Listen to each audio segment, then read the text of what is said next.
திராவிட பேச்சிருந்த பார்வையாளர்களுக்கு வணக்கம்.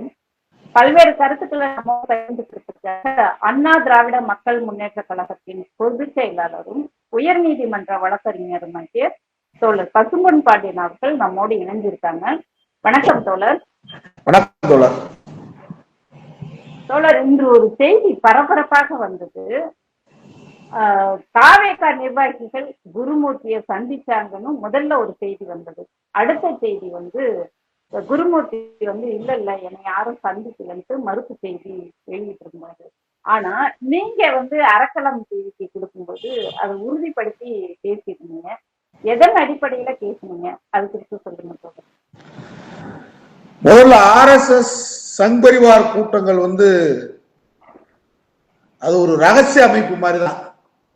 இந்தியாவிலே முதலாக அரச பயங்கரவாத இந்து பயங்கரவாத அமைப்புன்னு தடை செய்யப்பட்ட அமைப்பு தான் RSS காரர்கள். இப்ப நம்ம திராவிட இயக்கம், திராவிட முன்னேற்ற கழகம், திராவிடர் கழகம் போன்ற அமைப்புகள்லாம் ஒரு ஜனநாயக அமைப்பு, திறந்த புத்தகம். இந்தியாவிலேயே தடை செய்யப்பட்ட அமைப்பு தான் முதலாக பயங்கரவாத அமைப்பு, இந்து பயங்கரவாத அமைப்பு என்று தடை செய்யப்பட்ட அமைப்பு தான் RSS. ஆனா அவங்களுக்கு மறைமுகமான வேலை இன்றைக்கு வரைக்கும் உண்டு. 100 ஆண்டு காலம் திராவிட கருத்தியலுக்கு எதிராக அனைத்து திட்டங்களும் இங்கே தீட்டப்பட்டு முறியடிக்கப்பட்டிருக்கிறது. அதனால அவங்க இப்ப வடக்கிருந்து ஒரு 100 RSS காரங்க இங்க இயங்கி அந்த மிஷினரி இயங்கிட்டு இருக்கு தமிழ்நாட்டில். பல பேருக்கு தெரியாது. அதுல விஜய் தன்னிச்சையாக ஒரு அரசியல் கட்சி தொடங்க வேண்டிய அவசியம் அவருக்கு இல்லை. அவர்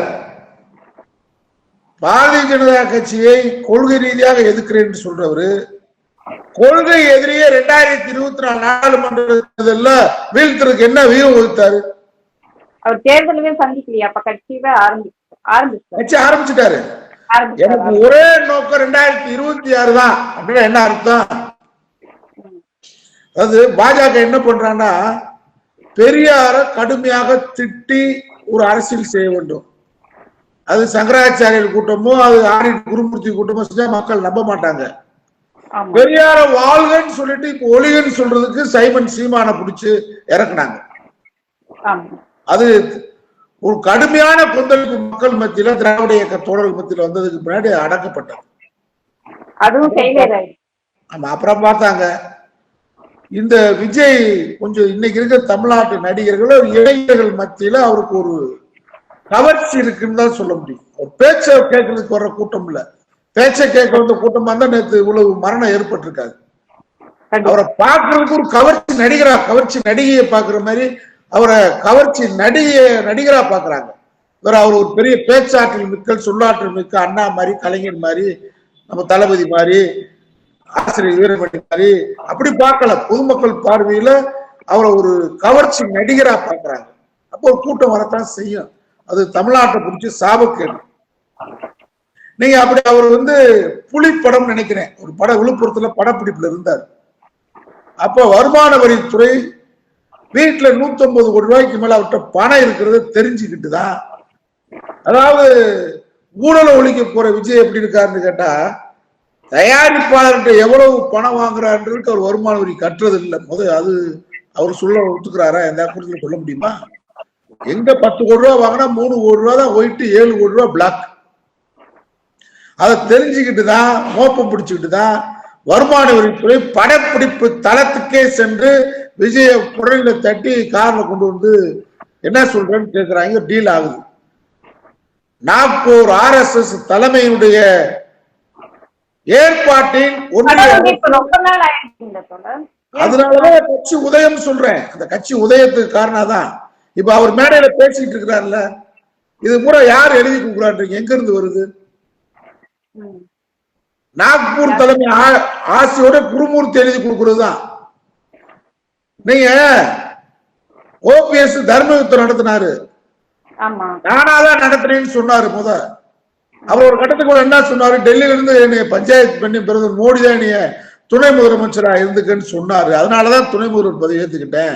என்னைய தர்ம யுத்தம் நடத்த சொன்னவர் ஆரிட்டர் குருமூர்த்தின்றத எத்தனை ஆண்டுகளுக்கு முன்னாடி சொன்னார்? சொன்னார். பெரியார் கண்ணாடி போட்டுக்கிறாளுங்க கருப்பு சட்டக்காரன், நம்மள தப்ப முடியாது. நம்ம அப்பயே வந்து குருமூர்த்தி பாஜகவின் பிடியில் ஓபிஎஸ் சென்று விட்டார், இபிஎஸ் செல்ல இருக்கிறார் கருத்தை அப்பயே முன் வச்சோம். ஆனா நீண்ட நாளுக்கு கழிச்சுதான் அப்புறம் குருமூர்த்தி செய்தி வெளிவந்ததுக்கு முன்னாடி நான் தான் அவருக்கு ஆலோசனை சொன்னேன்ட்டாரு. அவரும் ஒத்துக்கிட்டாரு. ரெண்டு பேருமே ஸ்டேட்மெண்ட் கொடுத்தாங்க. நீங்க அண்மையில பார்த்தா எடப்பாடி பழனிசாமி சட்டமன்றம் நடந்துகிட்டு இருக்கு, பக்கத்துல உதயகுமார் உட்கார்ந்து இருக்கிறாரு, யாருக்கும் தெரியாம ஓடி போயிட்டாரு. எங்கடான்னு பார்த்தா டெல்லியில இருக்கிறாரு. என்னன்னு கேட்டா நான் வந்து தலைமை கழக அலுவலகத்தை பார்க்க வந்தேன், டெல்லியில கட்டின புதிய அலுவலகத்தினாரு. அதே போல செங்கோட்டை அண்மையில போனாரு. நான் ஹரித்துவாருக்கு போய் பாலராமரை பார்க்க போறேன். நாங்க ஹரித்துவார்ல பாலராமர் இல்ல, ஒரு அயோத்தியில் இருக்காரு, உலர்றாங்க. நிர்மலா சீதாராமனை சந்திச்சிருக்கிறாரு, சைமன் சீமான் சந்திக்கிறார், ஆனா மறுத்திருக்கிறாங்க. ஆதாரபூர்வமான செய்திகள் நமக்கு. அது மாதிரி இன்றைக்கு என்ன நடந்ததுன்னு கேட்டா, இவ்வளவு பெரிய சம்பவம், பெரிய ஒரு சோகமான துயரமான, யாராலும் மனதை தேற்றிக் கொள்ள முடியாத பச்சிலம் மொட்டுகள் குழந்தை மரணம் அடைந்திருக்கு. ஒரு துணிவில்லாத ஒரு கோலை விஜய் நாமக்கல்ல இருந்து 7 மணி நேரம் கரூருக்கு வர்ற இந்த சம்பவம் நடந்து உள்ள போகும்போது அவருக்கு தெரியும் 16 பேர் மயக்கம், ஒரு பெண் மரணம் என்ற செய்தி அந்த புஷி ஆனந்துக்கு தகவல் சொல்லி அது விஜய் காதுக்கு போய் தான் அவர் பரபரப்பா அந்த பேச்சை முடிச்சுட்டு ஓடுறார். எப்படி ஓடுற? எடப்பாடி டெல்லியில 4 கார்ல தப்பிச்சு போனது மாதிரி அந்த கரூர்ல இருந்து திருச்சிக்கு 2 கார்ல தப்பிச்சு போயிருக்காரு. ஆமா, நான் மிகைப்படுத்தலாம் பேச மாட்டேன். கூட இருந்த நிருபர்கள் அங்க இருந்தவங்க என்கிட்ட சொல்றாங்க, அவருக்கு ஏதோ நடக்க போகுது, நம்ம தப்பிச்சா ஒரு மாறி மாறி தப்பிச்சு அங்க உங்களுக்கு துறைமுகத்திலே அது ஹார்பர் நம்ம இதுல ஏர்போர்ட்ல கேக்குறாங்க அவரை, ஏன் 30 பேர் தெரியலன்னு ஒரு நிருபர் கோஷ சொல்ல ரொம்ப குரல் உயர்த்தி சொல்றாரு. 31 பேர் கண்டுக்கிறவே இல்லை. அவருக்கு என்ன நடந்துருச்சுன்னா, ஏதோ நம்ம மாட்டிட்டோம் அப்படின்ட்டு தப்பிச்சா போதும்னு சொல்லிட்டு பாருங்க, இதுவரைக்கும் வரலாறுல அவருக்காக உயிரை கொடுத்துருக்கான். ஒரு தாவே காலம் ஒரு ஆள் கூட இறுதி சடங்குக்கோ அல்லது அங்க மருத்துவமனையில் உயிருக்கு போராடிட்டு உதவிக்கரம் மீட்டவருக்கு ஆறுதல் சொல்வதற்கு ஒரு தலைமையில இருந்தோ அல்லது சாதாரண தாவேக்கா தொண்டை ஒருத்தர் கூட போல மருத்துவமனை. எவ்வளவு எவ்வளவு கோலைகள், எவ்வளவு இவர்களுக்கு எதுக்கு அரசியல் கட்சி. இப்ப இதுவரை மறைமுகமாக இயக்கி கொண்டிருந்தவர்கள் தான் பாஜக. நம்ம அதுதான் தாவேக்காவை வந்து பாஜகவுடைய பி டீம் சொன்னோம். நீங்க அவரு பாசிசத்தை எதிர்ப்பேன் இருக்காரு, பாசிசத்தை எதிர்த்து என்றைக்காவது பேசியிருக்காரு? திமுகவை எதிர்க்கிற மாதிரி, நம்முடைய முதலமைச்சரை அட்டாக் பண்ற மாதிரி அவர் வந்து பாசிசத்தை எதிர்த்து பாஜக எதிர்த்து ஒரு விமர்சனம் என்ன பண்ணிருக்காரு? குடியுரிமை திருத்த சட்டத்தை தாவேக ஆட்சிக்கு வந்தால் தமிழ்நாட்டில் வரவிட மாட்டேன்னு பேசியிருக்காரா அல்லது கண்டிச்சிருக்காரா? அயோத்தி பிரச்சனைக்கு குரல் கொடுத்திருக்காரா? காஷ்மீர் இப்ப நேற்றைக்கு லடாக் பெரிய கலவரம், அங்க சமூக செயற்பாட்டாளர் தேசிய பாதுகாப்பு கைது, நாடே கண்டனம் தெரிவிக்கிறோம், பேசியிருக்காரா?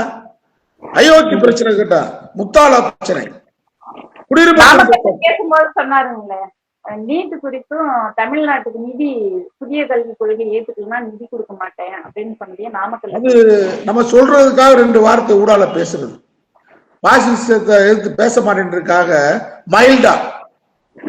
ஸ்டாலின் ஒளிகிறது எப்படி இருக்கு, மோடி ஒளிகிறது எப்படி இருக்கு, குரல் அப்படி குரல் ஒரு குரல். இது பாஜகவுடைய ஏற்பாடு. நேற்றைக்கு சம்பவம் நடந்த உடனேயே யாரையும் பார்க்காம அங்க சென்னை விமான நிலையத்துல பத்திரிகையாளர் சந்திக்கிறாங்க, ஓடிட்டாரு. பனையூர்ல போய் எந்த கட்சிக்காரனையும் பார்க்கல, செல்ல சுவிட்ச் ஆஃப் பண்ணிட்டு வீட்டுல வழக்கம் போல் அவர் வந்து சில தவறான நடவடிக்கை இல்லாம அந்த மனிதனால தூங்க முடியாது. முதல் அப்படி ஒரு தலைவன், அப்படி ஒரு நடிகன். அதாவது மாலை நேரத்துல மயக்கம், மாலை நேரத்து மயக்கம் அவருக்கு இல்லாம இரவுல தூங்க முடியாத ஒரு சூழ்நிலையில தான் அவர்லாம் அரசியலுக்கு வர வேண்டிய அவசியம் இல்லை. கோடான கோடி பணம் இருக்கு. இந்த தாவேகாவை வந்து பாஜக உற்பத்தி பண்ணி வருமான வரித்துவமாக பிறந்த குழந்தைதான் தாவேகா. அதனால அவங்க நீங்க அவருக்கு உதாரணம், அவருக்கு எதுவுமே இன்வால்மெண்ட் இல்லைன்றதுக்கு உதாரணம் ஒரு 3 நிமிட பேச்ச கூட அவரால் சொல்ல முடியல. சொல்லடா தலை நிமிர்ந்து நில்லடா என்று சொன்னவர் யாருன்னு அவர் கேட்கிறாரு அவங்க தொண்டர்களை. தற்பூரி வளர்த்தா எப்படி இருக்கும்? சொல்றாங்க கேப்டன்றாங்க. கேப்டன் சொன்னாரு அது இல்ல அப்படின்ட்டு அவர் சொன்னவர் யார் தெரியுமான்னு இப்படி பாக்குறான். இவனுக்கே தெரியல. அந்த கவிஞர் பேரை சொல்லணுமா இல்லையா? ராமலிங்கம் பிள்ளை. அந்த பேர் தெரியல பாருங்க. அதை விட அவனுக்கு எப்படி ஒரு தவறான செய்தி எழுதி கொடுக்குறாங்க. முதலாக இடஒதுக்கீடை கொண்டு வந்தவர் டாக்டர் சுப்ராயன். ஆனா அவருக்கு அங்க பக்கத்துல இருக்கிற சித்திரப்பாளையம் நினைக்கிற பக்கத்துல இருக்கு, கரூர் பக்கத்துல, அங்க 90% வேலை முடிந்து விட்டது. அவருக்கு நினைவு மன்றம் மணிமண்டபம் கட்டி முதலமைச்சர் திறக்க போறாரு. 10% தான். கடந்த ஆண்டு சென்னைக்கு காந்தி மண்டபத்துல அவருக்கு சிலை திறந்திருக்கிறாரு. கவிஞர் ராமலிங்கம் பிள்ளைக்கு மாளிகை கட்டியிருக்கிறோம். சுதந்திர போராட்டம் இதெல்லாம் தெரியாம யாரோ இந்த ஆடிட்டர் குருமூர்த்தி மாதிரி மக்கு பையன் இவங்க எழுதி கொடுத்ததை வந்து படிக்கிறது. இப்ப அவருக்கு என்ன ஆயிடுச்சு? போய் படுத்துட்டாரு. படுத்துட்டா அங்கிள் சிஎம் அவருக்கு செய்தி திராவிடம்னா என்னன்றதுக்குதான் உதாரணம். அவருக்கு செய்தி மயக்கப்பட்டு 50 பேர் கரூர் மருத்துவமனைக்கு சென்று கொண்டிருக்கிற செய்திதான் முதலமைச்சருக்கு போச்சு.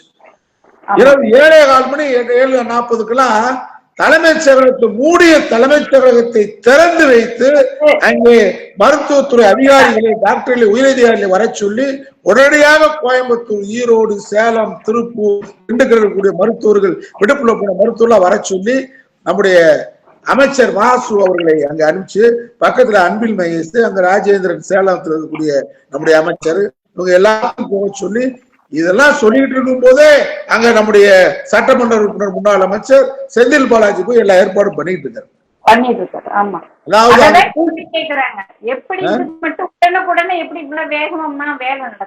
எதுக்கு போகாம இருக்காரு? நான் என்ன சொல்றேன், நிர்மலா சீதாராமன் அக்கா இன்னைக்கு வந்திருக்காங்க. நான் உங்களை கேட்கிறேன், மணிப்பூருக்கு இன்னைக்குதான் இப்பதான் போயிருக்கிறாரு பிரதமர் மோடி. ஏன் மணிப்பூர்ல 3 ஆண்டு காலம் கலவரம் நடக்குது? நிர்வாணமாக 2 ராணுவ வீரருடைய மனைவியை அழைத்து சென்றார்களே, ஏன் செல்லவில்லை என்று இந்த கூட்டம் கேட்ட மோடிய நான் கேட்கிறேன். வெள்ள பெருக்கால் தென் மாவட்டமும் சென்னையும் மூழ்கியது. இரங்கல் தெரிவிக்காத ஒரு பிரதமர் ஒக்கி புயலுக்கு வந்தாரா? நிவாரணம் கொடுத்தாரா? நிர்மலா சீதாராமன் வந்தாங்களா? இதையெல்லாம் கேள்வி கேட்காத இந்த கூடாரம், ஆரிய கூடாரம், பார்ப்பன கூடாரம், எதற்கு தளபதி ஸ்டாலினும் திராவிடம் போகல? நீங்க சரத்குமார், ராதிகா, எம்.ஆர். ராதாவுடைய மனைவி போன வாரம் இறந்து போனாங்க. ஏறக்குறைய 20 பேருக்கு மேல இறந்தாங்க. அதுக்கு ஏன் போகலன்னு கேள்வி கேட்கிறாங்க. அந்த மரணம் என்பது இப்படி மாதிரி இந்த மாதிரி மரணம் கிடையாது. அது அவர்களாகவே அந்த மரணத்தை வளவழைத்துக் கொண்டவர்கள். அதுக்கு போய் உற்சாகப்படுத்த முடியாது. இன்னும் நல்லா குடிங்க வர்றேன்னு சொல்ல முடியாது. அந்த குடும்பத்துக்கு பாதுகாப்புக்காக நிதி கொடுக்குறான். வித்தியாசமான இவன் போனவன் அப்ராணி, நம்ம தமிழ் சாதியினர். இவங்க போனவங்க கூட்டத்தை நடிகரை பார்க்க போனவங்க அப்பாவிகள், இன்னோசன்ட். ஆனா அவன் வந்து இறந்தவன் கள்ளச்சாராயம் கடை இருக்கு, டாஸ்மாக் இருக்கு, அதை குடிக்காம கள்ளச்சாராயத்தை குடிக்கிறேன்னு போயிருக்கான். அவனை உற்சாகப்படுத்தி அவனுக்கு போய் வீர வணக்கம் செலுத்திட்டு வர முடியாது. அப்பாவிகள் இறந்தவங்க. இந்த மரணத்துக்கு அந்த மரணத்துக்கு வித்தியாசம் தெரிய வேணாமா? அதனால பீடியில இருந்து வர புகை இருக்கு, ஊதுபத்திலிருந்து வர புகை இருக்கு, சாம்பிராணில இருந்து வர புகை இருக்கு. ரெண்டுக்கும் வித்தியாசம் இருக்குல்ல. நீ எந்த புகையை சொல்ற? நாங்க பீடி புகைகளுக்கு ஆகாதுன்றான். நீ பீடி புகைதான், ரெண்டுமே புகைக்கு வித்தியாசம் இருக்குல்ல. அது மாதிரி நடிகர் விஜய் போய் அங்க போய் உட்கார்ந்துட்டு முதலமைச்சர் காலையில வர்றதாக சொல்லிட்டாரு. 32 பேர் இறந்து விட்டார்கள் என்று சொன்ன உடனே நள்ளிரவிலே அங்க பார்க்க போயிட்டாரு. இதை நீ அதான் சொல்லுங்க. ராதிகா, சரத்குமார் அவங்க நம்ம கட்சியில இருக்காங்களா? இல்ல, நமக்கு எதிர்ப்பா இருக்காங்க, பாஜக இருக்காங்க. எம்ஆர் ராதாவுடைய மனைவி இறந்து போயிட்டாங்க போன வாரம். எதிர்கட்சி தலைவர் பழனிசாமி போனாரா? இல்ல பாஜக நைனா நாயந்திரன் போனாரா? முதல் ஆளா உதயநிதியும் நம்முடைய தளபதி முதலமைச்சரும் போய் நிக்கிறாங்க. அந்த வெஞ்சத்தெல்லாம் பார்க்க மாட்டாங்க. தலைவர் கலைஞர் அவர்களும் திராவிட இயக்கமும் அப்படி பார்க்காது. நாவலர் இறந்தாரு, முதலா போய் நிக்கிறவரு கலைஞர் தான். நம்முடைய மதுசூதனன் அதிமுகவுடைய அவைத்தலைவராக இருந்தாரு, முதலமைச்சர் நேர போய் நிற்கிறார். மதுசூதன கலைஞர் குடும்பத்தை பேசாத பேச்சா? எந்த துயரத்திலையும் முதல் நிற்கிறது அவங்களை தமிழர்களாக திராவிடர்களாக பார்ப்பதுதான் திராவிட மாடல் திமுக. அப்ப இவர் எங்க போறாரு விஜய்? 4 மணி நேரம் கழிச்சுதான் பிரதமர் 1 மணி நேரத்துல இரங்கல் தெரிவிக்கிறார், ஜனாதிபதி 1 மணி நேரத்துல தெரிவிக்கிறாங்க. எடப்பாடி பழனிசாமி பக்கத்துல சேலத்துல உட்கார்ந்துக்கிட்டு தூங்கிட்டார். அவரு சின்ன விஜய் தூங்கிட்டு முதலமைச்சர் சென்னையில வந்துட்டாரு. ஒரு எதிர்கட்சி தலைவர் அரசியல் படுவது சேலத்துல இருந்து கரூர் ஊருக்கு எவ்வளவு நேரம்? 1 மணி நேரத்துல வந்திருக்கலாம்ல. மக்கள் மீது அக்கறை இல்லாத கூட்டம். அதனாலதான் இவர் 4 மணி நேரம் கழிச்சு ட்வீட் போட்டு துயரம் சொல்லி படுத்துட்டார் மறுபடியும். இப்ப இத திராவிட முன்னேற்ற கழகத்துக்கு எதிராக என்னென்னமோ பேசி பார்த்தாங்க, நடக்கல. இந்த மரணத்தை காவல்துறையின் பாதுகாப்பு இல்லை, இதுல ஏதோ சதின்னு ஒரு குற்றம் போட்டு அது மூலமாக அரசியல் ஆதாயம் தேடுவதற்காக பாஜக நேரடியாக இறங்கிதான். நீங்க நிர்மலா சீதாராமன் எந்த விஷயத்துக்காக தமிழ்நாட்டுக்கு இவ்வளவு வேகமா நிர்மலா சீதாராமன் வந்திருக்காங்க? அதனால இன்னைக்கு காலையில என்ன நடந்திருக்குன்னு கேட்டா, தூங்காதே தம்பி தூங்காதேன்னு ஆடிட்டு குருமூர்த்தி தட்டி எழுப்பிட்டாரு. நீங்க மரண ஓலம் கேட்டுக் கொண்டிருக்கிறது கரூர் மருத்துவமனையில். பச்சிளம் குழந்தைகள் மருத்துவமனையில் இருக்கிறார்கள், மடிந்து கொண்டிருக்கிறார்கள். இளம் பெண்கள், இளம் சிறார்கள் மடிந்து கொண்டிருக்கிறார்கள். கண்ணீர் மல்க கரூர் நகரமே காட்சி அளிக்கிறது. ஆனா நடு இரவுல போய் தாவேகா வக்கீல் எங்க போய் நிக்கிறாங்க? நீதிபதி வீட்டுல போய் நிக்கிறாங்க. மானம் கட்ட வித அரசியலா யார் அரசியல் பண்றாங்க? முதலமைச்சர் ஒரு நபர் கமிஷன் போட்டார், அருணா ஜெகதீசன் கமிஷன் போட்டுட்டு தான் போறாரு அறிவிச்சுட்டு. அதனால ஜெகதீசன் நீதிபதி அவர்கள் அங்கே வந்துட்டாங்க ஸ்பாட்டுக்கு. இவ்வளவு வேகமாக திரும்பமாக இந்தியாவில எந்த மாநில அரசு செயல்படும் சொல்லுங்க? முதலமைச்சர் 1 மணிக்கு அங்க போயிட்டாரு. இதெல்லாம் சரி, இததான் அவங்க கேள்வி கேட்கிறாங்க. இன்னைக்கு அவங்களுடைய வழக்கறிஞர்கள் சொல்றாங்க, அவர் செந்தில் பாலாஜி பத்தி பேசுனதுக்கு பிறகு பாட்டு பாடியிருக்காரு, 10 ரூபாய் பாட்டுன்னு சொல்லி பாட்டு பாடியிருக்காரு விஜய். அதற்கு பிறகுதான் செருப்பை தூக்கி அடிக்கிறாங்க, அதற்கு பிறகுதான் லைட் ஆஃப் ஆகுது, அதுக்கு பிறகுதான் இந்த கலவரம் நடக்குது. அப்ப செருப்பை தூக்கி போட்டது யாரு? ஏதோ பெரிய சதி நடந்திருக்கு அப்படின்னு சொல்றாரு. நீங்க இப்போ உங்களுக்கு இந்த பேட்டி முடிஞ்சோடனே ஒரு காணொலி அனுப்புறேன். நம்முடைய விகடன்ல இருந்து அங்க போய் எடுத்திருக்கிறாங்க. அந்த கலவரத்து நடந்த அந்த ஒரு பஸ் நின்றுச்சு பாருங்க, விஜய் பஸ். பக்கத்துல அந்த பில்டிங் ஓனர் கொடுக்குறாரு பேட்டி. 3 மணி வரை இங்கே ஒரு அளவுதான் கூட்டம் இருந்துச்சு, யாரும் மரத்துல எதிரி ஏறல. அந்த பஸ் நிறுத்தின இடத்து பக்கத்துல இருக்கிற ஓனர் பேட்டி யதார்த்தமா சொல்றாரு. 3 மணிக்கு மேல கூட்டம் குமிஞ்சாங்க, எல்லாம் மரத்துல எல்லாத்தையும் ஏறிட்டாங்க, எங்க வீட்டு மாடிலாம் ஏறிட்டாங்க. தாங்கள் எங்க வீட்டுல நிலை விழுந்துருச்சு கீழே. சர்ச்சிலே ஏறிட்டாங்க, நாகப்பட்டினத்துக்கு வேளாங்கண்ணி சர்ச்சிலே ஏறி சர்ச்சு சவரே காலி. தற்கூரி கூட்டத்தை வளர்க்குறான். இதை என்னைக்காவது ஏறாதீங்கன்னு சொல்லியிருக்கானே என்னைக்காவது விஜய்? இல்ல. இப்ப கலைஞர்லாம் சொல்லுவாரு, இரவு மாநாடு முடிச்சு இரவு நினைக்கிறாரு போல. உங்களுக்கு கூட்டம் இல்லைன்னு சொல்லிட்டு தான் கரூர்ல கூட்டத்தை தம் பண்ணிருக்காங்க. நாமக்கல்ல இருந்து கூட்டம் இறந்தவங்க லிஸ்ட பாருங்க, ஈரோடு, நாமக்கல், சேலம், அந்த பக்கம் தான் மதுரை. அப்ப அந்த பேட்டி கொடுக்குறாரு, என்ன சொல்றாரு, அந்த இடத்துலதான் தள்ளுமுள் ஏற்பட்டது. அவர் பாட்டில தூக்கி போட்டாரு தண்ணிக்கு, அதை பிடிக்கிறதுக்கு பெரிய தள்ளுமுள் ஏற்பட்டது. கரண்டை கட் பண்ணாங்களாண்டா, கரண்டை கட் பண்ணாங்க. எப்ப கட் பண்ணாங்கன்னு கேட்டா, அவெல்லாம் ஈபில ஏறிட்டான், ஈபி போஸ்ட்ல ஏறிட்டான். நீ அந்த 1 மணி நேரம் கரண்டை 12 மணிக்கு கட் பண்ணிருக்காங்க. அப்ப கட் பண்ணலன்னு சொல்லியிருந்தா இன்னும் நூற்றுக்கணக்கானவோ தாவாக்கான இறந்து போயிருப்பாங்க. ஆனா விஜய் வரும்போது கரண்ட கட் பண்ணுங்கன்னு எழுதி கொடுத்துருக்காரு மாவட்ட செயலாளர். அதுக்கு ஆதாரப்பூர்வமான ரிப்போர்ட் இருக்கு. ஆனா அந்த பேட்டி கொடுக்குற நபர் சொல்றாரு, அந்த விஜய் 3 மணிக்கு வந்துட்டு போயிருந்தா இவ்வளவு பெரிய அசம்பாவதம் இல்லை. 5 மணிக்கு சனிக்கிழமை அன்னைக்கு தான் வார சம்பளம் வாங்குவாங்க. பெண்கள் கூட்டம் எல்லாம் நிறைஞ்சிட்டாங்க. போன டெக்ஸ்டைல்ஸ் இருந்து வெளியே வந்தவங்களை பூரா ஆலையிலிருந்து வந்தவங்க எல்லாம் குவிந்து விட்டார்கள் அவரை பாக்குறதுக்காக. ஆனா கரண்ட கட் பண்ணல. அவங்க பக்கத்துல ஒரு ஜெனரேட்டர் காட்டுறாரு. அவங்க வச்சிருந்த ஜெனரேட்டருக்குள்ள விழுந்துட்டாங்க. விழுந்தோடனே மைக் வயர் கட் ஆயிடுச்சு. ஆனா எங்களுக்கு எல்லாம் இங்கே கரண்ட் இருந்தது. அங்கே ஒரு நம்மளுடைய நிருபர் இருக்கிறார். அவர் பேரை சொல்லுவோம்ல, பத்திரிகை சொல்லுவோம்ல, அவர் சொல்றார், நாங்க பக்கத்துலதான் இருந்தோம், நாங்க எல்லாமே எங்களுக்கு தெருக்களும் வழியும் தெரிஞ்சதுனால போயிட்டோம். இப்ப அமைதியா இந்த கூட்டம் கலைஞ்சிருந்தா அவங்க வழியே இல்லாமல் இல்ல, ஒரே வழியில திரும்ப கட்டாயம் இல்லை. அந்த இடத்துல காட்டுறாங்க 4 வழி இருக்கு.